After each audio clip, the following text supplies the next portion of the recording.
Ever copied something by mistake and wondered how to erase it? In this quick guide, I'll show you clear your phone's clipboard in 2026 updated guide. It fast, easy and help keep your personal information more secure every day. First thing first, unlock your phone. Open any messages field where the keyboard appear.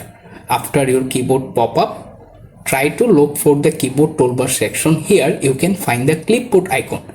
If you don't find it, don't worry. Tap on the more icon in the keyboard toolbar. After that, show the all toolbar menu appear. Tap on the clipboard icon to open the clipboard menu.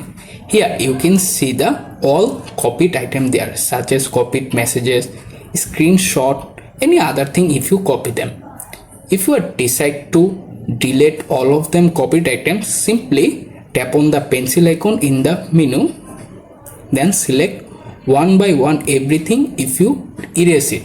After selecting the all option, tap on the trash icon in the menu and automatically clear your clipboard. Thanks for watching. Please subscribe to my channel.